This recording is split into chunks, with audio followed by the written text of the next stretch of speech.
ለመሄድ ዛሬ በጣም ብዙ ነው ምዕራፉ ክፍሉ። ቶሎ ቶሎ ለማለት እንሞክራለን። ሀሳቡን የያዛችሁት ይመስለኛል በጥቅሉ። እሺ፣ እግዚአብሔር አምላክ ይቅደምልን፣ እግዚአብሔር አምላክ ያስተምረን፣ እኛ ልጆቹ እንማራለን። እግዚአብሔር አምላክ ይርዳን።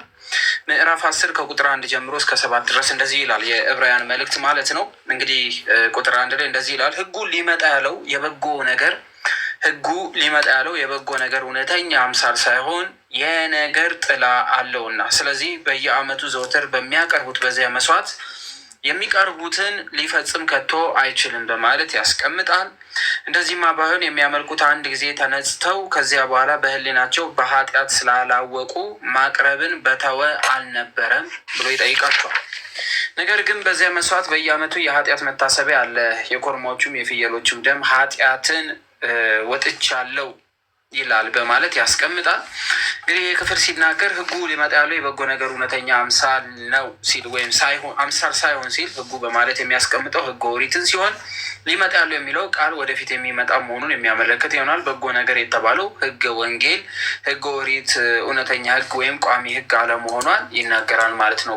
በኦሪት የነበሩት ስርዓቶች፣ በኦሪት የነበሩ ህግጋቶች፣ እነዚህ የደም መስዋዕት ማቅረብ፣ እነዚህ ሞር አሁን ይሄ ክፍል በጣም የሚያጠነክረው ስለ መስዋዕቱ ነው። የኦሪት ካህን የሚያቀርበው መስዋዕትና የአዲስ ኪዳን መስዋዕታችን ክርስቶስ ምንድን ነው ልዩነቱ የሚለው እንድናውቀው። ነገር ግን ጥላ አለውና ጥላ ዓለማዊ ነገር ይመስላል እንጂ አማናዊ አይደለም በማለት ይናገራል። ጥላ እውነተኛው ሳይሆን ለምሳሌ ከአንድ ሰው ቀድሞ ጥላው ሊደርስ ይችላል። ምክንያቱም ሪፍሌክት የሚያደርገው ሰውየው ላይ ነው። የሰውየው ጥላ ደግሞ ሪፍሌክት ያደርጋ ሰው ይህንን ሲናገር እውነተኛው ጥላው ሳይሆን ያኛው ነው በማለት ሲናገር ኦሪት እንደ ጥላ ይቆጥራታል ማለት ነው። ሰው በከንቱ ወራቱ ቁጥርን እንደ ጥላ በሚያሳልፈው ዘመኑ በህይወቱ ሳለ ለሰው የሚሻለው የሚያውቅ ማን ነው ብሎ መጽሐፈ መክብብ ላይ ይናገራል ማለት ነው። ስለ ጥላ ሲናገር የዋናው ወይም ደግሞ የትልቁ የኦሪጂናል ነገሩ ቅጂ መሆኑን ይናገራል። ሰው ጥላ ማለት የአዲስ ኪዳን ራሱ መሰረቱ ዋናው ሲሆን ኦሪት ደግሞ የአዲስ ኪዳን ጥላ ናት በማለት ይናገራል። ወደኋላ የሚቀር ስለሆነ ከዛ ወዲያ በየዓመቱ ዘውትር የሚቀርቡት በዚያው መስዋዕት የሚያቀርቡትም ሊፈጽም ከቶ አይችልም በማለት ይናገራል። ሕገ ኦሪት ብዙ የመስዋዕት ስርዓቶች ቢኖሩትም መስዋዕቱ መሰዋት የሚያቀርቡትን ሰዎች ፍጹማን ሊያደርጋቸው አይችልም። ኦሪት ፍጹም አያደርግም እና ሊያደርግ አይችልም ወይም የኃጢአታቸውን ስርየት መፈጸም አልቻለም። ዮሐንስ አፈወርቅ ኦሪት ከወንጌል በሁለት ነገር እንደምታንስ ያስረዳል ማለት ነው። የመጀመሪያው ምሳሌ መሆኗ ነው ይላል። ሁለተኛዋ የመስዋዕቱ ስርዓት ብዙ በመሆኑ ነው። ምክንያቱም አንድ ሰው ለመንጻት በየጊዜው እየደጋገመ የኃጢአት ስርየትን ያቀርብ ነበረ በኦሪት ማለት ነው። በአዲስ ኪዳን ግን የኃጢአት ስርየት አንዴ ብቻ የቀረበ መሆኑን እሱም ዘላለም የሚያነጻ መሆኑን ይናገራል ማለት ነው ቅዱስ ጳውሎስ። ስለዚህ ዮሐንስ አፈወርቅ አባታችን በሁለት ነገር ይላል። ኦሪት የመጀመሪያው ለአዲስ ኪዳን ጥላ መሆኗ፣ አዲስ ኪዳን ደግሞ መሰረቱ ዋናው መሆኑ፣ ሌላው ደግሞ በአዲስ ኪዳን መስዋዕታችን አንድ ሲሆን እርሱም ዘላለማዊ ሲሆን ይሄኛው ግን ደግሞ ለመንጻት በየጊዜው እየደጋገሙ የሚያደርጉት ስለሆነ በእነዚህ ጉዳዮች ኦሪት ታንሳለች ብሎ ያስቀምጣል። እንደዚህማ ባይሆን ኖሮ ብሎ ቅዱስ ጳውሎስ ምን ያደርጋል? አግሪመንት ያስቀምጣል። እንደዚህማ ባይሆን ኖሮ የሚያመልኩት አንድ ጊዜ ነጽተው ከዚያ በኋላ በሕሊናቸው ኃጢአትን ስላላወቁ ማቅረብ በተው አልነበረምን ብሎ ይጠይቃቸዋል። ስለዚህ በኦሪት የነበረችው የኃጢአት ስርየት ማቅረቢያ እየደጋገሙ የሚያቀርቡት ደጋግመው ኃጢአት ስለሚሰሩ ነው። ሰው ደጋግሞ ኃጢአት የሰራ ደጋግሞ መስዋዕት ማቅረብ ግዴታው ነው። ነገር ግን በማለት ያስቀምጣል። አልነበረም ብሎ ይጠይቃቸዋል። እንደዚህማ ባይሆን ሕገ ኦሪት ደካማ ባልደከመች ነበረ። ደጋግማ ባያቀርቡ ኖሮ ደካማ ናት አንላትም ነበረ። ስለዚህ ዘላለማዊነትን ፍጹምነትን ስለማያውቁ ነው ስለ ኃጢአታቸው መስዋዕት ማቅረብ ይተዉ ነበረ በማለት ይናገራል። ነገር ግን በዚያ መስዋዕት በየዓመቱ ኃጢአት መታሰቢያ እኮ አለ በማለት ይናገራል።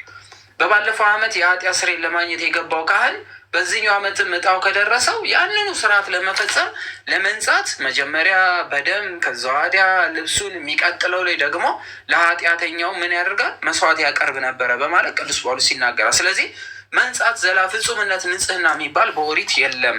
የኮርማዎች የፍየሎች ደም ኃጢአትን እንደሚያስወግድ የማይቻል ነውና ስለዚህ የኃጢአት ስርየቱ ወቅታዊ ነበር እንጂ ዘላለማዊ የሆነ አይደለም በማለት የእንስሳት ደም ኃጢአትን ደምስሶ የሰው ልጆችን ነፃ ማውጣት አይችልም በማለት የግዴታ የክርስቶስ ደም መፍሰስ እንዳለበት ይነግራቸዋል። ስለዚህ ወደ ዓለም ሲገባ ሐዋርያው ቅዱስ ጳውሎስ እግዚአብሔር ወልድን ወደ ዓለም ገባ ይሏል። ከነበረበት ዙፋን ወደ ዓለም ሲመጣ ይላል። ወልድ ሰው መሆኑ ሲናገር ወደ ዓለም ሲገባ በማለት ይናገራል። በዳዊት መዝሙር የዳዊት መዝሙር 39:6 የመዝሙር 39 ቁጥር 6 እስከ 8 የተጻፈውን ይጠቅሳል ማለት ነው። ወደ ዓለም ሲገባ ብሎ ዳዊት አስቀድሞ በትንቢት የተናገረው ይቺ ዓለም እኛ የምንኖርባት ሲሆን ከዚህ ዓለም ሳይሆን ከሌላኛው ዓለም ከነበረበት ዙፋን ወደዚህ ዓለም እንደመጣ ይናገራል። የትንቢት ቃል ነው ማለት ነው። እቺ ቃል መዝሙር 39 ቁጥር 6 ላይ ታገኙታላችሁ። መስዋዕትንና መባን ቁርባንንም አልወደድህም በማለት ይናገራል። መዝሙር 39 ቁጥር 6 ላይ ይህን ዳዊት የተናገረው ነው። እግዚአብሔር ወልድ ወደ ዓለም የገባው በኦሪቱ ስርዓት የሚቀርበው መስዋዕት መባን ፈልጎ እንዳልሆነና ራሱ ደግሞ መስዋዕት ሆኖ ይህንን ንጹሕ የሆነው መስዋዕት በመስጠት የዘላለም እረፍትን ለመስጠት አንድ ጊዜ በተሰዋው መሰዊያ ዘላለም ምሕረት እንድናገኝ ስናጠፋው ደርሱ ስንመጣ በዛ አንዴ ቀራኒው ላይ በፈሰሰው ቀራኒው ላይ በሰራት በዛች ድንኳን በሆነችው መስቀል ላይ የፈጸመውን ስርዓት ሁልጊዜ ምን እንዲሆንልን ሁሌ የማዳን ስራ እንዲሰራልን አንዴ ተሰቅሎልን መስዋዕት ሆኖልናል በማለት ያቀርባል።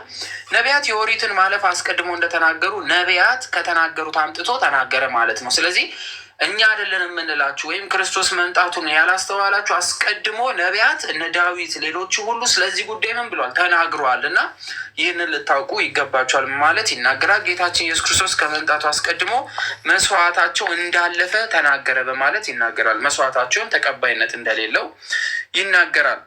ከዛ ወዲያ እንደዚህ ይላል፣ መስዋዕትና ቁርባንን አልወደድም ያለውን ስማ፣ እነሆ ይህ ቃል ሁሉ ዛሬ አሳለፈ በማለት ይናገራል ማለት ነው። ስለዚህ ምንድነው ማለት ነው? ይህ ቃል ተፈጽሟል፣ ይህ ቃል ሆኗል ማለት ነው። ስለዚህ የኦሪቱ መስዋዕት ዘላለማዊ የሆነ ምሕረትን አልሰጠም። በተለይ ለአብርሃም እንዳሳየው ማለት ነው። አብርሃምን ልጅን ሰዋልኝ ያለው አብርሃም ሊሰዋ ሲል በቃ የልጁ ደም ዓለም እንደማያድን ነገረው። ምን አመጣለት?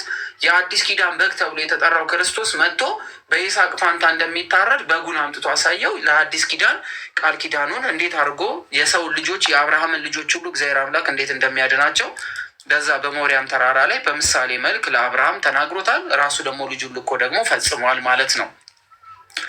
ስጋን ግን አዘጋጀህልን በማለት ይናገራል። እንግዲህ ወልደ እግዚአብሔር ወደዚህ ዓለም የገባው የሰውን ስጋ ተዋህዶ ሰው ሆኖ መምጣቱን ሲናገር ስጋን ግን አዘጋጀልን በሚል የትንቢት ቃል ይገልጧል። ነቢዩ ዳዊት ይህንን ተናግሯል ማለት ነው። ስጋን ግን አዘጋጀልን ሲል ክርስቶስ መለኮታዊ ባህሪ ቢኖረውም ነገር ግን የስጋን ባህሪው በማድረግ ሞት የሚባለውን ደም የሚባለውን ነገር ለመስጠት ወደዚህ ዓለም እንደመጣ ይናገራል። አለበለዚያ ግን መለኮት ደም የለውም፣ ስጋ የለውም፣ የኃጢአት ስርየት አይሆንም ማለት ነው። በሚቃጠል መስዋዕትና ስለ ኃጢአት በሚሰዋ መስዋዕት ደስ አላለህም በማለት የምናቀርበው መስዋዕት ደስተኛ አላረገህም። ስለሚቃጠለው መስዋዕት ስለ ኃጢአት መስዋዕት በኦሪት ዘሌዋውያን ላይ ተጽፎ ይገኛል። ኦሪት ዘሌዋውያን ምዕራፍ 4 ቁጥር 13 እስከ 24 ተመዝግቧል ማለት ነው። ነቢዩ ዳዊት ግን መስዋዕቱ ደስ አላለህም በማለት በኦሪት ይሰዋ የነበረው መስዋዕት ደስተኛ እንዳላደረገው ይናገራል። በብሉይ ኪዳን የነበረ የተለያየ ስያሜ የተሰጠው የመስዋዕት አይነት እግዚአብሔርን ደስ እንዳላሰኘው ይናገራል ማለት ነው። በመጽሐፍ ቅዱስ ጥቅልል ስለ እኔ እንደተጻፈ ነቢዩ ዳዊት ኢየሱስ ክርስቶስን ወክሎ ነው የሚናገረው ማለት ነው። በመዝሙረ ዳዊት ሆነ በሌሎች ነቢያት መጽሐፍት ስለ ኢየሱስ ክርስቶስ የተጻፈው ብዙ ስለሆነ እነሆ መጽሐፍ ጥቅልል ስለ እኔ እንደተጻፈ በማለት ክርስቶስን በመወከል ዳዊት ይናገራል ማለት ነው። እሱ አስቀድሞ በብዙ መጽሐፍት ላይ ስለ መምጣቱ ዓለምን ስለ ማዳኑ ስለ መሰቀሉ አድኖ ዘላለማዊ ፍርድ በሰው ልጆች ላይ እንደሚፈርድ ተጽፎ እናገኘዋለን። አምላኬ ሆይ ፍቃድህን ላደርግ መጥቻለሁና በማለት ይናገራል። ነቢዩ ዳዊት ይህን ቃል የተናገረው ኢየሱስ ክርስቶስ በጌቴሴማኒ የሚጸልየውን ጸሎት ተገልጦለት በመሆኑ ይህንን ተናግሯል ማለት ነው። ራእይ ነው የተመለከተው፣ ትንቢት ነው የተናገረው። ጌታችን ኢየሱስ ክርስቶስ የተናገረውን ቃል ዳዊት አስቀድሞ በትንቢቱ ተናግሯል ማለት ነው። ዳዊት ምን ነበር ያለው? ነቢዩ ዳዊት ይህን ቃል የተናገረው ኢየሱስ ክርስቶስ በጌቴሰማኒ የሚጸልይበት ጸሎት ሰዓት ነው ማለት ነው። አምላኬ ሆይ ፍቃድን ላደርግ መጥቻለሁ በማለት የተናገረውን ቃል ማለት ነው። አባቴ ቢቻልስ ይቺ ጽዋ ከኔ ትለፍ፣ ነገር ግን አንተ እንደምትወድ ይሁን እንጂ እኔ እንደምወድ አይሁን በማለት ተናግሯል። የማቴዎስ ወንጌል 26:39 ላይ ማለት ነው። ዛሬ ስንጠያየቅበት የዋለው ጉዳይ ማለት ነው። ስለዚህ የአባቱ ፍቃድ የሰው ልጆችን ማዳን ነው። በፍቃድ ደረጃ ስልጣንን ያሳያል። የአባቱ ፍቃድ የራሱ የልጁ ፍቃድ ነው። ልጅ ደግሞ ራሱ ወልድ ኢየሱስ ክርስቶስ ነው። ስለዚህ የእግዚአብሔር አብ ፍቃድ የራሱ ፍቃድ ነው። ስለ ሰውነቱ ይሄን አለ። የነ ዳዊትን ቃል ወይም ደግሞ እነ ዳዊት የተናገሩትን ቃል ተጠቅሞታል። ለምን ስንል የሰው ልጆች ሁሉ የእግዚአብሔርን መምጣት ይጠብቁ ስለነበረ ማለት ነው። ፍቃዴን ለማድረግ አይደለም እንጂ የላከኝን ፍቃድ ለማድረግ ከሰማይ ወርጃለሁና በማለት ይናገራል። ፍቃዴን ላደርግ አይደለም ማለት የእኔ በግላዊ ወይም ደግሞ ስለ ሰውነቴ የራሴን ፍቃድ እየፈጸምኩ አይደለሁም። ስለ አምላክነት ግን ከአብ ጋር እኩል ባለው ስልጣን የአብን ፍቃድ ሲፈጽም በስልጣን አንድ ስለሆኑ ፍቃዱ የአብ ፍቃድ የራሱ ፍቃድ ነው። ስለዚህ የሰውነቴን ሳይሆን ወይም ደግሞ ስለ ሰውነቴ ሳይሆን ስለ አምላክነት የሚሰራውን ስራ ለመናገር ሲል ፍቃዴን ለማድረግ እንጂ ፍቃዴን ለማድረግ አይደለም እንጂ የላከኝ ፍቃድ ለማድረግ ከሰማይ ወርጃለሁ በማለት የዮሐንስ ወንጌል ምዕራፍ 6 ቁጥር 38 ላይ ይናገራል ማለት ነው። ከቁጥር 8 እስከ 10 ድረስ ያለውን እናንብብ። በዚያ ላይ መስዋዕትንና መባን በሙሉ የሚቃጠል መስዋዕትንም ስለ ኃጢአት የሚሰዋ መስዋዕትንም አልወደድህም፣ በእርሱ ደስ አላለህም ብሎ እነዚያ እንደ ሕግ የሚቀርቡት ናቸው። ቀጥሎ እነሆ አምላኬ ፍቃድን ላደርግ መጥቻለሁ ብሏል። ሁለተኛውን ሊያቆም የፊተኛውን ይሽራል። በዚህ ፈቃድ ኢየሱስ ክርስቶስ ስጋ አንድ ጊዜ ፈጽሞ በማቅረብ ተቀድሰናል። ስንቴ አቅርቦ አለ? አንዴ በማቅረብ ምን ብለናል? በክርስቶስ ስጋ ተቀድሰናል በማለት ይናገራል። እንግዲህ ምን ማለት ነው? እነዚህ እንደ ሕግ የሚቀርቡ ናቸው ሲል የሚቃጠል መስዋዕት፣ ስለ ኃጢአት መስዋዕት በሕገ ኦሪት ትእዛዝ የሚቀርቡ መሆናቸውን ይናገራል። ሁለተኛው ሊያቆም የፊተኛው ይሻራል ሲል የመጀመሪያውን ሽሮታል፣ አዲሱን አምጥቶታል። የፍየል የበግ የከብቶች ምናምን መስዋዕት ቀርቷል። ስለዚህ ራሱ መስዋዕት ሆኖ አንዴ በመስቀል ላይ ፈጽሞልናል ሲል ቅዱስ ጳውሎስ የሁለተኛውን ሊያቆም የፊተኛውን ይሽራል በማለት ተናግሯል። የፊተኛው የተባለው የደም መስዋዕት ቀርቷል። ራሱ ክርስቶስ መስዋዕት ሆኖልናል ነው፣ ቤዛ ሆኖናል። በዚህ ፍቃድ የኢየሱስ ክርስቶስ ስጋ አንድ ጊዜ ፈጽሞ በማቅረብ ተቀድሰናል ይላል። አምላካዊ ፍቃድን ላደርግ መጥቻለሁ የሚለው ቃል ስለ አዲስ ኪዳኑ መስዋዕት ስለ ኢየሱስ ክርስቶስ ስጋና ደም የተነገረ እንደሆነ ሲተረጎም በዚህ ፍቃድ የኢየሱስ ክርስቶስ ስጋ አንድ ጊዜ ፈጽሞ በማቅረብ ተቀድሰናል በማለት ይናገራል። ዮሐንስ አፈወርቅ ስለ ተቀድሰናል ማለት ምን ማለት ነው ለሚለው ነገር ሲናገር ስጋውን ደሙን በመቀበል አንድ ጊዜ ከበርን ማለት ነው ብሎ ያስቀምጣል። ስለዚህ የጌታችን የመድኃኒታችን የኢየሱስ ክርስቶስን ስጋውና ደሙን በመብላት ተቀድሰናል ማለት ነው። ዘላለማዊ መሆናችንንም ያስቀምጣል። ከቁጥር 11 እስከ 18 ድረስ ያለውን እናንብብ። ሊቀ ካህናትም ሁሉ ዕለት ተዕለት እያገለገሉ ኃጢአትን ሊያስወግዱ ከቶ የማይችሉ እነዚያ መስዋዕቶች ብዙ ጊዜ እያቀረበ ቆሟል። ሊቀ ካህኑ የኦሪቱ ማለት ነው። እነሱ ግን ስለ ኃጢአት አንድ መስዋዕት ለዘላለም አቅርቦ ለእግዚአብሔር ቀኝ ተቀመጠ በማለት ይናገራል። እርሱ ግን ሲል አስቀድሞ የነበረው ሰው የሆነው ኢየሱስ ክርስቶስ ስለ ኃጢአት ስንት ጊዜ? አንድ ጊዜ መስዋዕት አቅርቦ ለመቼ?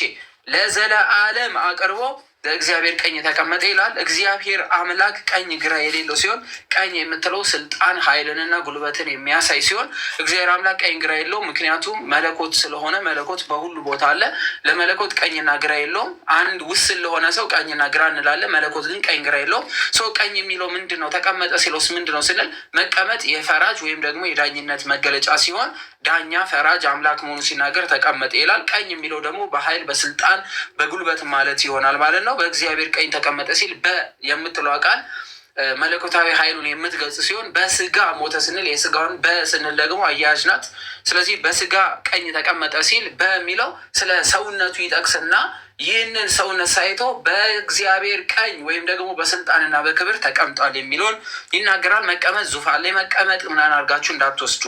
ፈራጅነቱን፣ አምላክነቱን፣ ገዢነቱን፣ ፈጣሪነቱን ለማሳየት ሲል ተቀመጠ ይላል። የሚቆሙ የሚለምኑ ናቸው ማለት ነው። ጠላቶቹም የእግሩ መረገጫ እስኪደረጉ ድረስ ወደፊት ይጠብቃል ብሎ ይናገራል። ቅዱስ ጳውሎስ ምንድን ነው የሚለው? ወደፊት ይጠብቃል። ምን? ጠላቶቹ ምን እስከሚሆኑ ድረስ የእግሩ መረገጫ እስኪሆኑ ድረስ በማለት ይናገራል። ለምንድነው የሚናገረው? የናቁት ሁሉ ይመለከቱታል፣ በእግሩ ስር ይወድቃሉ ማለት ነው። ይህንን በደንብ አድርገን እናስታውሳለን። ስለዚህ ዛሬ የናቁት ዛሬ የሰደቡት ሁሉ በዙፋኑ ላይ ይመለከቱታል። አንድ ጊዜ በማቅረብ የሚቀድሱት የዘላለም ፍጹማን አድርጓቸዋል የሚለው የአንድ ጊዜ መስዋዕት ቀርቦ ልክ እንደ ኦሪቷ ደጋግሞ የሚቀርብ ወይም በየዓመቱ የሚቀርብ ሳይሆን አንዴ አቅርቦ ለዘላለም ሕይወት ሰጥቶናል በማለት ይናገራል ማለት ነው። መንፈስ ቅዱስ ደግሞ ስለዚህ ይመሰክርልናል።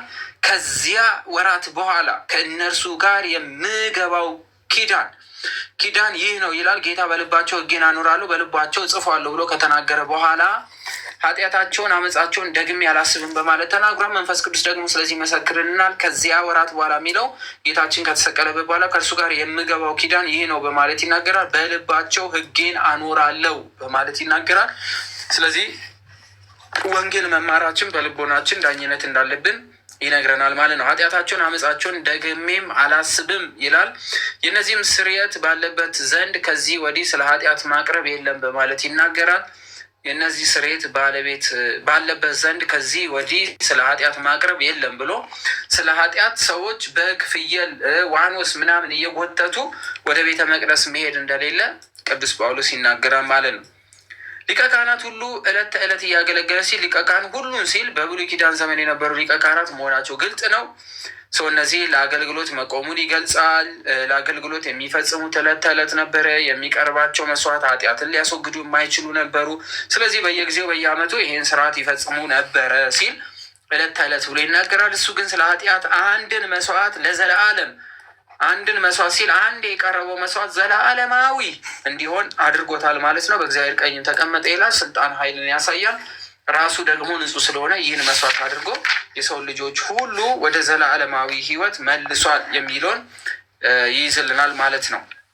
ከቁጥር 19 እስከ 25 ድረስ ያለውን እናንብብ። ከቁጥር 19 እስከ 25 ድረስ ያለው እንግዲህ ወንድሞች ሆይ በመረቀልን በአዲስ በሕያው መንገድ ወደ ቅድስት ኢየሩሳሌም ወደ ቅድስት በኢየሱስ ደም በመጋረጃው ማለትም በስጋው በኩል እንድንገባ ድፍረት ስላለን ይላል። በምኑ በኩል?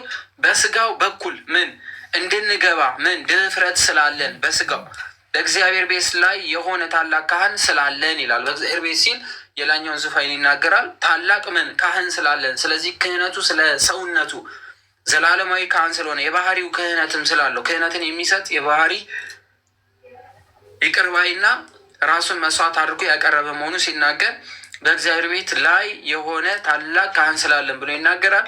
ከክፉ ሕሊና ለመንጻት ልባችን ተረጭተን ሰውነታችንን በጥሩ ውሃ ታጥበን በተረዳንበት እምነት በቅን ልብ እንቅረብ ብሎ ደግሞ ይጠይቃል። የተስፋ ቃል የሰጠው የታመነ ነው፣ እንዳይነቃነቅ የተስፋችን ምስክርነት እንጠብቅ በማለት ይናገራል። ለፍቅርና ለመልካም ስራ እንድንነቃቃ እርስ በርሳችን እንተያይ ብሎም ይናገራል። በአንዳንዶችም ዘንድ ልማድ እንደሆነ መሰብሰባችን አንተው እርስ በርሳችን እንመካከር እንጂ ይልቁንም ቀኑ ሲቀርብ እያያችሁ አብልጣችሁ ይህን አድርጉ በማለት ከ19 እስከ 25 ይናገራል ማለት ነው። በመረቀልን በአዲስ በሕያው መንገድ ወደ ቅድስት በኢየሱስ ደም በመጋረጃው በስጋው በኩል እንድንገባ ድፍረት ስላለ መጋረጃ የሚለው የኦሪቱን ትእዛዝ ሰምታችሁ ከሆነ የውጭውን 50 የውስጡን 50 እያለ ይዘረዝሯ። የተመረቀ አዲስ የሆነ ሕያው የሆነ መንገድ የተባለው ሕገ ወንጌል ነው። በዚህ መንገድ የምንሄድ ወደ ቅድስት ነው በማለት ወደ ቅድስናው እየሄድ እንደሆነ በወንጌል ይናገራል። ቅድስት የተባለው ክርስትና ወይም ልጅነት መሆኑን ይናገራል። ሁለተኛ ቅድስት የተባለችው መንግስተ ሰማያት ናት። በኢየሱስ ክርስቶስ ደም መጋረጃ የተባለው በስጋው እንደምንገባ የሚገልጽ ሲሆን የኦሪትን ሕጸጽ ታናሽነት የወንጌልን ክብር ታላቅነት ከገለጠ በኋላ በመረቀልን በአዲስ በሕያው መንገድ ወደ ቅድስት ኢየሱስ ደም በመጋረጃው በስጋው በኩል እንድንገባ ድፍረት ስላለን ይላል። ድፍረት ስላለን ማለት የኢየሱስ ክርስቶስን ስጋውን በልተን ደሙን ጠጥተን መንግስተ ሰማያን መግባት እንደምንችል የሚናገር ነው። እሱም ደፍረን እንናገራለን በማለት የእውነት መሆኑን እንመሰክራለን ብሎ ይናገራል። ዮሐንስ አፈወርቅ ስለዚህ ነገር ሲናገር በመረቀልን በአዲስና በሕያው መንገድ ማለት እርሱ የተመላለሰበት ለእኛ ያዘጋጀልን አዲስ ዘመነ ስጋዌን ያመለክታል በማለት ጌታችን ኢየሱስ ክርስቶስ ሰው የሆነበት ምስጢር ከገለጠልን በኋላ በዚህ ስርዓት ውስጥ እንድንመላለስ በመረቀልን በአዲስ በህያው በሆነ መንገድ በማለት ይናገራል። በእግዚአብሔር ቤት ላይ የሆነ ታላቅ ካህን ስላለን ይላል። በእግዚአብሔር ቤት ላይ የሆነ ታላቅ ካህን ስላለን ምን ማለት ነው? ታላቅ ካህን የሚለው ራሱ ኢየሱስ ክርስቶስን ነው። በእግዚአብሔር ቤት ምዕመናን ላይ ስልጣን ያለው መሆኑን ይናገራል። እኛ ራሳችን ምንድነው ማለት ነው? ቤት ነን። የእኛ ቤታችን ደግሞ ባለስልጣኑ ማን ነው? እግዚአብሔር ነው። ስለዚህ ኢየሱስ ክርስቶስ ራሱ እግዚአብሔር አምላክ በእኛ ላይ ስልጣን እንዳለው ይናገራል ማለት ነው። ይናገራል። ዮሐንስ አፈወርቅ ስለዚህ ጉዳይ ሲናገር የቀደመው ሊቀ ካህን በውስጥ ሆኖ ያገለግል ነበር እና ህዝቡም በአፋ ይቆም ነበር፣ በውጪ ማለት ነው። እንግዲህ አስቀድሞ ስለተደረገው ነገር ሲናገር ማለት ነው። በእኛ ስርዓት ግን ሊቀ ካህናቱ ብቻ ወደ መንግስተ ሰማያት የሚገባ አይደለም ይላል። ይቺ የሰማያዊ ቤተክርስቲያን የሰማያዊ ድንኳን ምሳሌ ናት። በኦሪቱ ካህኑ ብቻ ይገባና በገመድ አስረውት ቼክ ያደረጉት ነበር አለ ወይስ የለም ብለው። በአዲስ ኪዳን እንደዛ አይደለም። መንግስተ ሰማያት በእኛ ስርዓት ግን ሊቀ ካህኑ ብቻ አይደለም ወደ አዲስ ኪዳን የሚገባው ወደ መንግስተ ሰማያት የሚገባው ማለት ይናገራል። ከክፉ ሕሊና ለመንጻት ልባችንን ተረጭተን ሰውነታችን በጥሩ ሁኔታ ውሃ ታጥበን በተረዳንበት እምነት በቅን ልብ እንቅረብ በማለት ቅን ልብ እንደሚያስፈልግ ይናገራል። ከክፉ ሕሊና ለመንጻት ልባችንን ተረጭተን ሲል ከቂም ከበቀል ርቀን ጽድቅን፣ ገርነትን፣ ትዕግስትን ተመልተን እያለ ይናገራል ማለት ነው። ሰውነታችን በጥሩ ሁኔታ ታጥበን ሲል ደግሞ ስለ ልጅነት በሚገኝበት የጥምቀትን የ40 ቀን የ80 ቀን ጥምቀትን የሚመለከት ጉዳይ ቅዱስ ጳውሎስ ያነሳል ማለት ነው። የተስፋን ቃል የሰጠው የታመነ ነው በማለት ይናገራል። የትኛውን የተስፋ ቃል? ምን ብሎ ነበረ? የተስፋ ቃል የሰጠ ኢየሱስ ክርስቶስ ነው። ያመነ የተጠመቀ ይድናል። ማርቆስ 16:16 ላይ የሚለውን የተስፋ ቃል የሰጠን ኢየሱስ ክርስቶስ ተስፋው እንደሚፈጽም የታመነ ነው አለ። ስለዚህ ያመነ የተጠመቀ ይድናል የሚለው ቃል ኪዳኑ ነው በማለት ቅዱስ ጳውሎስ ይናገራል ማለት ነው። እርስ በርሳችን እንተያይ፣ በአንዳንዶችም ዘንድ ልማድ እንደሆነ መሰብሰባችን አንተው፣ እርስ በርሳችን እንመካከር እንጂ በማለት ይናገራል። ዕብራውያን በቸለተኝነት እንዳይኖሩ እውነት ሐሰቱን ሐሰት እውነቱን እውነት እንዲሉ ስለ ሃይማኖት ጠንቅቀው እንዲያውቁ ስለ መንፈሳዊ ሕይወታቸው ለመወያየት መሰብሰብ ያስፈልጋልና ይህንን ነገር በመናገር መሰብሰባችን አንተው፣ እርስ በርሳችን ደግሞ እንመካከር በማለት ቅዱስ ጳውሎስ ይናገራል ማለት ነው። ከቁጥር 26 እስከ 31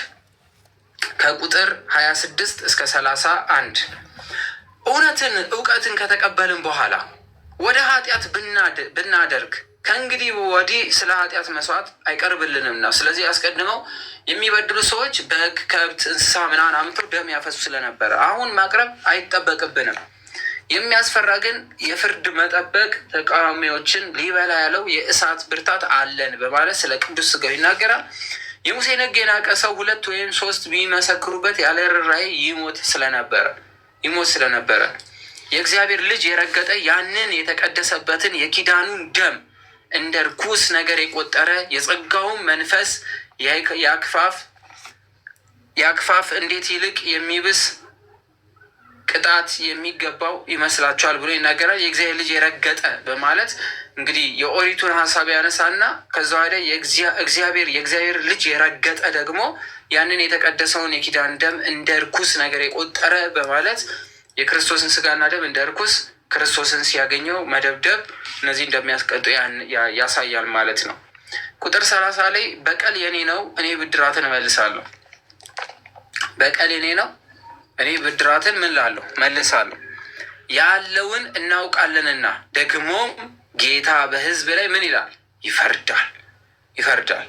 በሕያው እግዚአብሔር እጅ መውደቅ የሚያስፈራ ነው በማለት ይናገራል ማለት ነው። ስለዚህ በቀል የኔ ነው፣ እኔ ብድራትን እመልሳለሁ ብሎ ተናግሯል እግዚአብሔር አምላክ። ያለውን እናውቃለን፣ ደግሞ ጌታ በሕዝቡ ይፈርዳል። በእውነትም የእግዚአብሔር እጅ መውደቅ እንደሚያስፈራ የሚያስፈራ ነው በማለት ይናገራል ማለት ነው። የእውነት እውቀት ከተቀበልን በኋላ የሚለው እውነትን ካወቅን ወይም ከተረዳን በኋላ ማለቱ ሲሆን ይህን ስለ ጌታችን ስለ ኢየሱስ ክርስቶስ ስለ ወንጌል ተናገረ። ዙሪያውን እየጠረጉ የሚንከባከቡለት ተክል ሁሉን ስለ ድካም ፈንታ ፍሬን ካላፈራ ከስሩ ይቆርጡታል በማለት ይናገራል። ስለዚህ የእውነትን እውቀት ከተቀበልን በኋላ እውቀትን የተቀበልን ፍሬው እንሆናለን፣ እውቀቱን ካልተቀበልን ግን እንጠፋለን፣ እንቆረጣለን ማለቱ ይሆናል ማለት ነው። ወደ ኃጢአት ብናድግ ከእንግዲህ ወዲህ ስለ ኃጢአት መስዋዕት አይቀርልንምና በማለት ይናገራል። ቅዱስ ጳውሎስ ኃጢአተኛ ሕዝብ በኢየሱስ ክርስቶስ መስዋዕትነት ንጹሕ ወገን እንደሆነ በተደጋጋሚ ተናግሯልና ከኦሪት ወደ ወንጌሉ ከተመለስን በኋላ በኢየሱስ ክርስቶስ ከተቀደስን በኋላ እውነቱን ካወቅን በኋላ ወደ ፈቀደን ኃጢአት ምንሰራ ከእንግዲህ ወዲህ ኢየሱስ ክርስቶስ መስዋዕት ሆኖ አይመጣልንም በማለት ይናገራል። መስዋዕትም አይቀርልንም የሚለው ቃል እንግዲህ አልቦ መስዋዕት በማለት ግዙ ይናገረዋል። መስዋዕት የለም ማለት ነው። ከዚህ በኋላ ክርስቶስ ምን አይልም አይሰቀልልንም በማለት ይናገራል። አሁን ለሚክዱ ሰዎች ኢየሱስ ክርስቶስ ሁለተኛ አይሰዋም ወይም አይሰቀልላቸውም በማለት ለሚክዱ ኃጢአት ለሚሰሩ ሰዎች ክርስቶስ ድጋሚ የማይሰቀልላቸው እንደሆነ ይናገራል ማለት ነው። ስለዚህ ኃጢአት ከመስራት መቆጠብ አለባቸው ማለት ነው። የሚያስፈራ ግን የፍርድ መጠበቅ ተቃዋሚዎች ሊበላ ያለውን እሳት ብርታት አለ በማለት ይናገራል። የሚያስፈራ ግን የፍርድ መጠበቅ ያስፈራል፣ ግን ፍርድ እንጠብቃለን ማለት መስዋዕት የሆነው ኢየሱስ ክርስቶስ የሚያምነውን ሁሉ የሚያስፈራ የእግዚአብሔር ፍርድ ይጠብቀዋል በማለት የማያምነውን ክርስቶስን የማያምን ሁሉ የሚያስፈራ ፍርድ ይጠብቀዋል በማለት ይናገራል።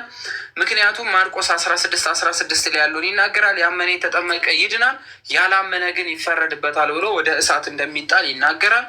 ተቃዋሚዎችን ሊበላ ያለው እሳት ብርታት አለ ማለቱ ኢየሱስ ክርስቶስ የሚቃወሙት ከሃጂዎች ያላመኑበት እሳተ ገሃነም ይበላቸዋል ማለት ሲሆን በሕይወትም መጽሐፍ ተጽፎ ያልተገኘ ማንኛውም በሕይወት መጽሐፍ ተጽፎ ሰው በመኖር ውስጥ ስለ ሕይወቱ የሚጻፍ ጽሑፍ አለ።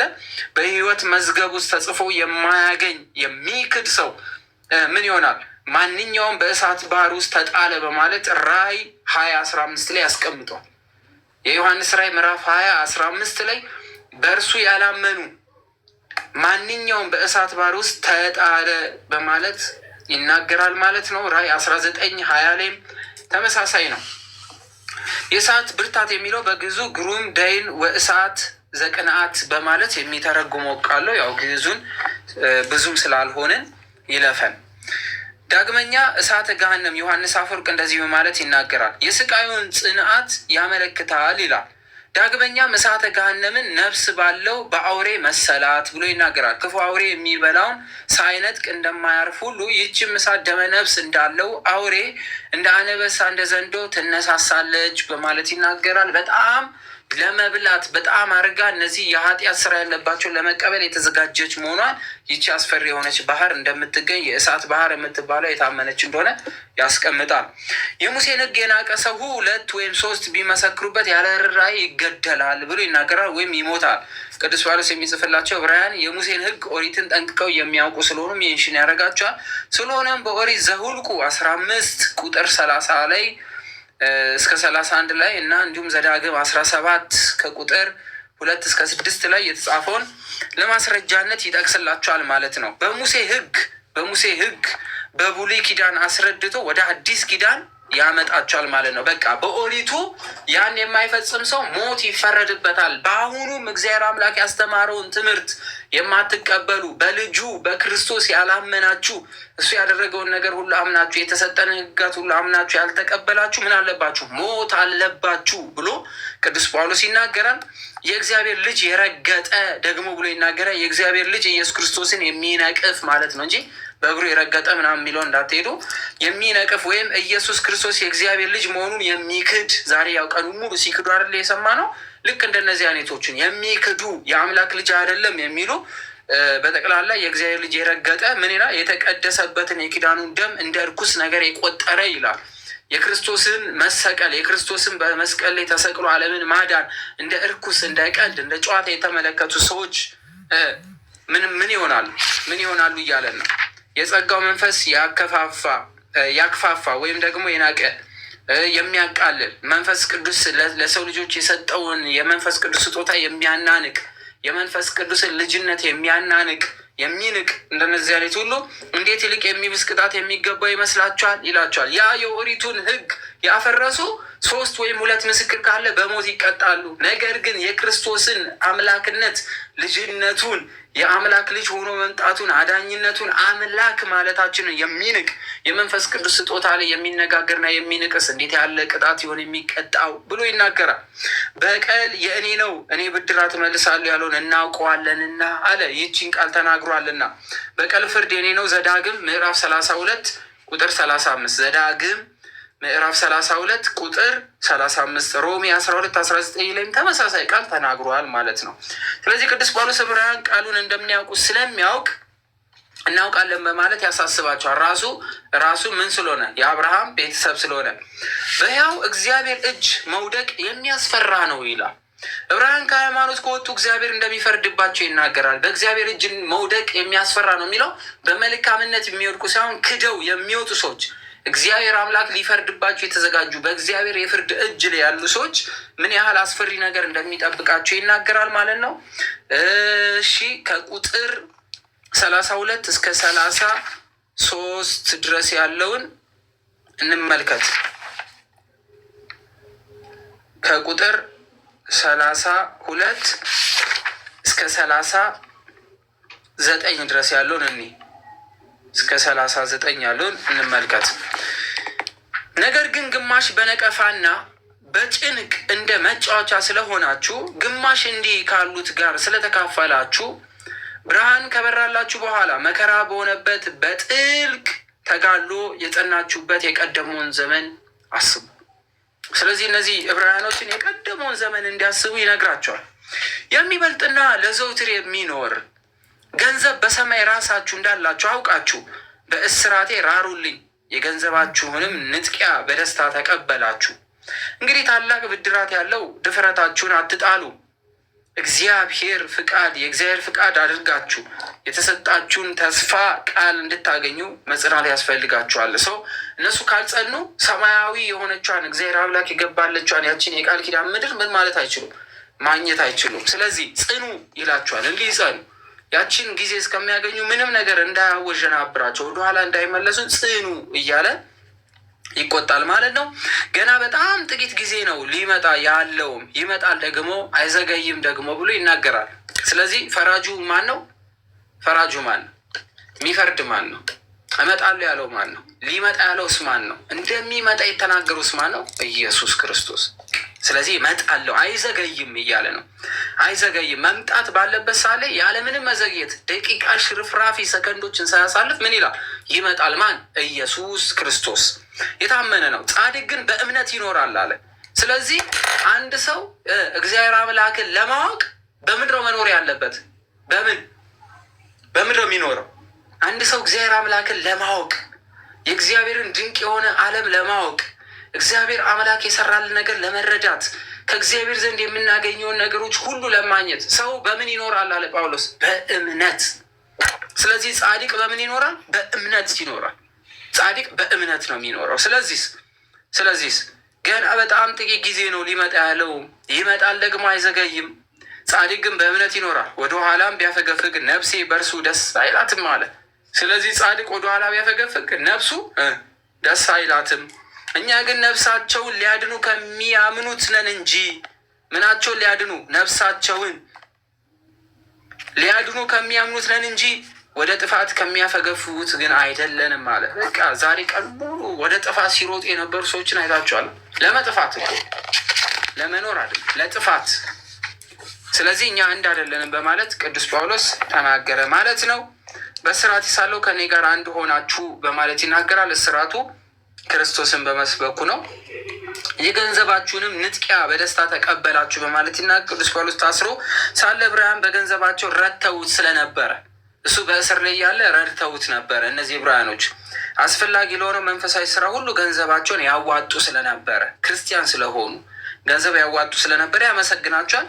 ዕብራውያን ገንዘባቸውን የሚያወጡት ከምድራዊ ገንዘብ የሚበልጥ ለዘውትር ለዘላለም የሚኖር እንደሚያገኙ ተረድተው መሆናቸውን ያስረዳል ማለት ነው። ስለዚህ እናንተ ገንዘብ እያዋጣችሁ ያላችሁት አሁን ከምታገኙት ከላይ የምትቀበሉት ብዙ እንደሆነ ስላመናችሁ ነው ብሎ ይናገራል።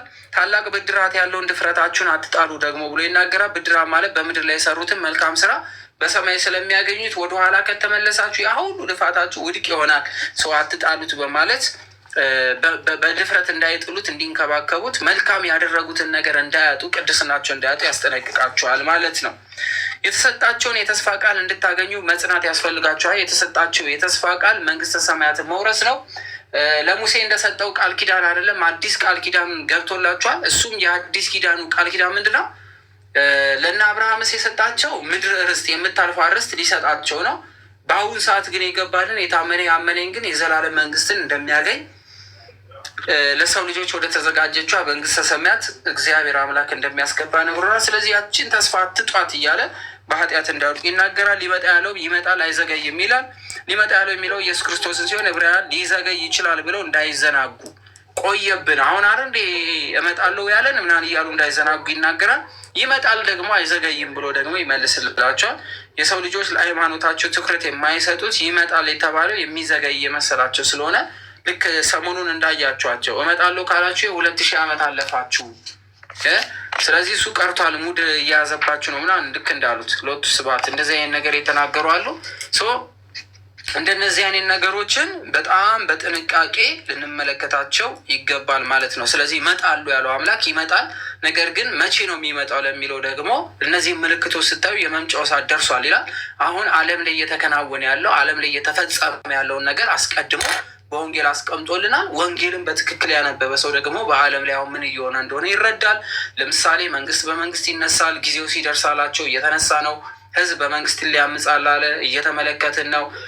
በአንድ አካባቢ ተመሳሳይ ሰዎች ይኖራሉ፣ ግን አይተማመንም አለ፣ እያየን ነው። እውነት ትደበቃለች አለ፣ እያየን ነው። ውሸት ትበዛለች አለ፣ እያየን ነው። ፍቅር ይጠፋል አለ፣ እያየን ነው። መገዳደል ይበዛል አለ፣ እያየን ነው። ስለዚህ የሚመጣው ደግሞ እጅግ የሚያስፈራ ነው። ሰው መጽሐፍ ቅዱስን የተመለከተ ያነበበ ሰው የክርስቶስ መምጫው ሰዓት ዋናዋ ደግሞ የምጥ ወይም ደግሞ የጭንቅ ዘመን በተለይ አሁን እንደምትመለከቱት ከሌላ ሃይማኖቶች ጋር ነው እኛ እየተጨቃጨቅን የምንገኘው። ከሌላ ሃይማኖት ጋር ለምሳሌ ከፕሮቴስታንት ጋር እንጨቃጨቃለን፣ ከሙስሊሙ ጋር፣ ሃይማኖት ከሌሎ ጋር ምናምን። ግን መጽሐፍ ቅዱስ የሚነግረን ከነዚህ ጋር ሁሉ አይደለም። ስለ እነዚህ እንደውም ጭራሽ አያስቀምጥም።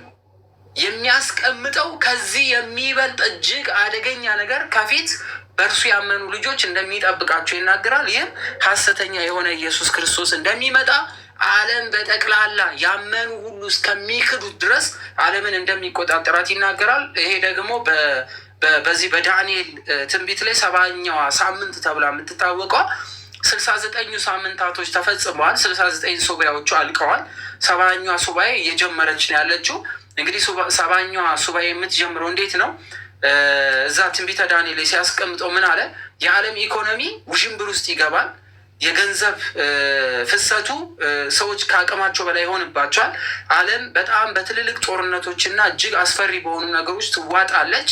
መንግስት በመንግስት ላይ ይነሳል። በዚህ መሀል ላይ 10 ታላላቅ የሆኑ መንግስታቶች እንደሚዘጋጁና እነዚህ 10 ታላላቅ መንግስታት የሚባሉት ደግሞ 3 የተለዩ መንግስታቶች እንደሚመጡ እነዛን 3ቱ መንግስታት ጨፍልቆ መጨረሻ ላይ ታላቅ መንግስት የሚሆን 10ዎቹንም የሚያጠፋ እጅግ በጣም የሚያስፈራ ቁጥሩም 666 የሚባል እንደሚነሳ አስቀድሞ ግን የዓለምን ኢኮኖሚ የሚያረጋጋ ከዛ ወዲያ ደግሞ ቃሉ በጣም የሚጣፍጥ ዓለም ላይ ያለ ሰው ሁሉ የሚወደው አይነት ሰው እንደሚሆን ከዛ ወዲያ መንግስቱን እያሰፋ በዓለም ላይ ተወዳጅነቱን እያሰፋ ምናምን ከመጣ በኋላ እውነተኛ ማንነቱን እንደሚገልጥ እሱን ያላመለኩትን እንደሚገል እንደሚጨፈጭፍ በጣም ዓለም እንደምትቆሽሽ ታላላቅ የሆኑ ታምራትን በአስማታዊ መንገድ ለምሳሌ ነቡሉ ቢም የሚባሉ ፕሮጀክቶች አሁን ተጀምረዋል።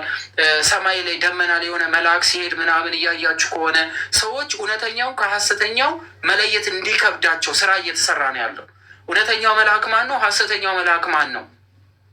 እነዚህ ኤአይ አሁን እያያችኋቸው ያላችሁ ኤአይዎች ምናምን ለዚህ ለሀሰተኛው ሀሰተኛ ለሚባለው ጀነሬት እየተደረጉ አሁን እኛ በትንሹ ነገር ይሄ ኤአይ ነው ይሄ ሰው ነው ምናምን ብለን ለየዋልና እነዚህ ፕሮሰስ እየተደረጉ ያሉ ሰዎች ምን አይተው ነው እየለዩ ያሉት? አሁን እንዳይለዩ ማድረግ የምንችለው እንዴት ነው?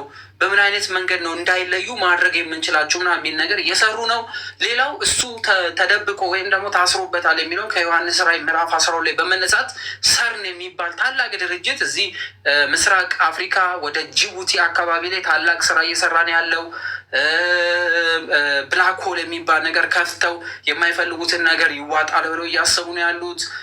ከዛ ወዲያ ደግሞ ለምሳሌ ፀሐይን በእጆቹ ይዞ አጠፋቸው፣ ከፈለገ ፀሐይን ደግሞ እንደፈለገ ሸፈናት፣ አበራት ለማለት ሰማይን በግርዶሽ ወይም ደግሞ ሰማይን ይሄ ምንድን ነው የሚባለው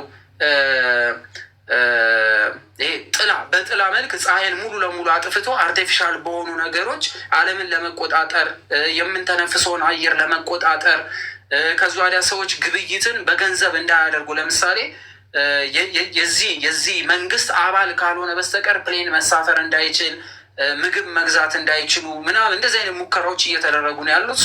እኛ እዚህ ጋር ተነስተን አሁን ቀላል ከሆኑ ነገሮች ጋር እንጨቃጨቃለን። ነገር ግን የሚመጣው ግን ደግሞ ሃይማኖት የሌለው ምንም ነገር ፈሪሃ እግዚአብሔር የሌለው ዝሙትን የሚያስፋፋ ዓለም አቀፋዊ የሆነ ኃጢአት እንዲሰራ መንገድ የሚከፍት ነገር እንደሚጠብቀን እንግዲህ በዚህ በትንቢተ ዳንኤል ላይ ይናገራል ማለት ነው። ይህ ጊዜ ሲመጣ እጅግ በጣም በቁጣና በኃይል ራሱን እንደሚገልጥ በጣም በሰላም በጣም በፍቅር የነገሰው ንጉስ መልኩን እንደሚቀይር ሁሉንም ሃይማኖቶች በአንድ ቦታ ጨፍልቆ ለመግዛት ለምሳሌ እንደምትመለከቱት አብርሃሚክ ፋሚሊ የሚባል ሙስሊምም፣ ፕሮቴስታንቱም፣ ካቶሊኩም፣ ኦርቶዶክሱ ምኑም በአንድ ቦታ ገብቶ መስገድ ምናምን የሚባሉ ነገሮችን ለማምጣት ሃይማኖቶች እንዲላሉ ለምሳሌ ሳውዲ በጣም ጥብቅ ነበረች በእስልምናው ሂደት ውስጥ ምናምን በነበረው፣ አሁን ግን ላልታለች።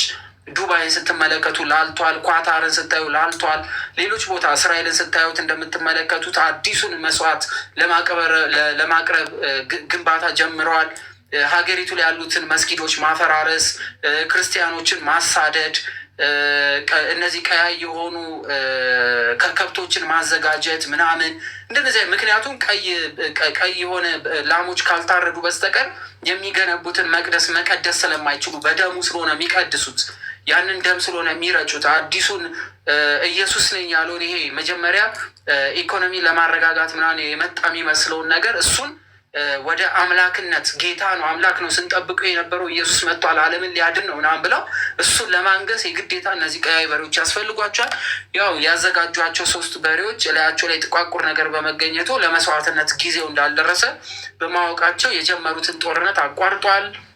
እንደምትመለከቱት ፊልስጤም ለምሳሌ አሁን ፊልስጤምን ስትመለከቱት የእስልምና ሃይማኖት ምናምን እንደዚህ ምናምን ብላችሁ ታስቧላችሁ።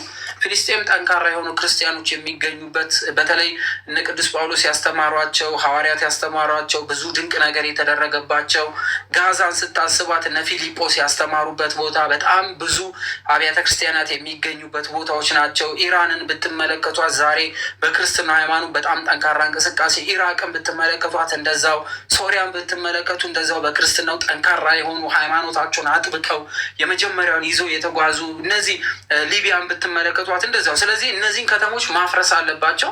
ዜን ደግሞ ኢትዮጵያ ውስጥም ስትመለከቱት መሰረት እውነተኛ ቱባ ኦሪጂናል የሆኑ ነገሮች ያሉበት ቦታ መበረዝ፣ ትውልዱ በአዲስ ነገር መሸወድ፣ ህሊናውን መሸጥ፣ አካሉን መሸጥ፣ ለአምላክ እንዳይገዛ መሆን እንዲኖሩ ያደርጋል ማለት። ስለዚህ ከፊታችን የሚጠብቀን እጅግ አደገኛ ነገር ነው።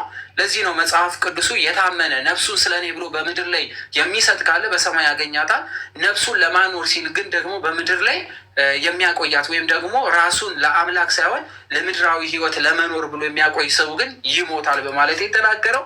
ስለዚህ ከልባችሁ ላይ እምነታችሁን እንዳያወጡባችሁ ጠንክሩ። የዓለም ዜናዋ፣ የዓለም ውበቷ፣ የዓለም ውዥንብሯ፣ ዓለም የምታመጣውን ነገር እየተከተላችሁ የምትሄዱ ከሆነ ትጠፋላችሁ። ስለዚህ በሃይማኖት መጽናት አለብን። ሌላው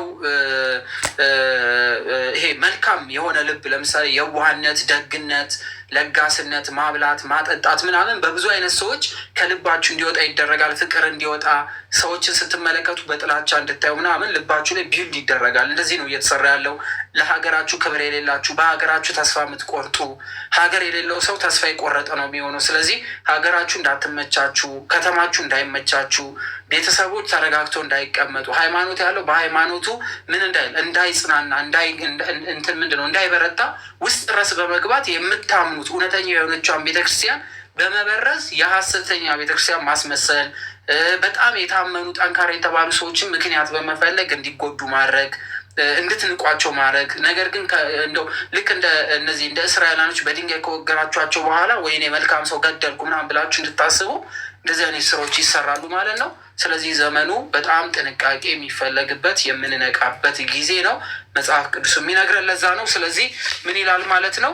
ሊመጣ ያለውም ይመጣል፣ አይዘገይም። ነገር ግን ከመምጣቱ በፊት ግን የሚከናወኑት ነገሮች ለክርስቲያኖች ወይም ደግሞ ሃይማኖት ላለው በዓለም ላይ ላለው ሁሉ ሃይማኖት ላለው እጅግ ከባድ ነገር ከፊቱ ይጠብቋል ማለት ነው። እሱ በግለሰብ ደረጃ ሳይሆን በዲያብሎስ ደረጃ ዓለም በቁጥጥር ስር ትወድቃለች። ያኔ ረሃብ አለ፣ ያኔ ስደት አለ፣ ያኔ መረጋጋት ይጠፋል፣ ያኔ ሃይማኖት ያለው እስከሚክድ ድረስ የሚያስፈሩ ድርጊቶች በምድር ላይ ይከናወናሉ።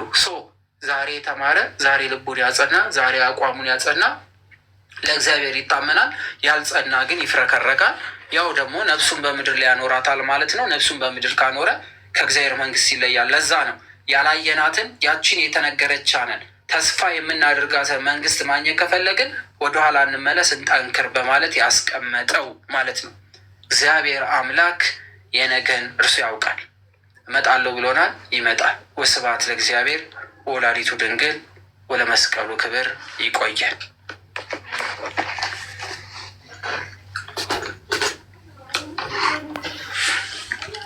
ይቆየን።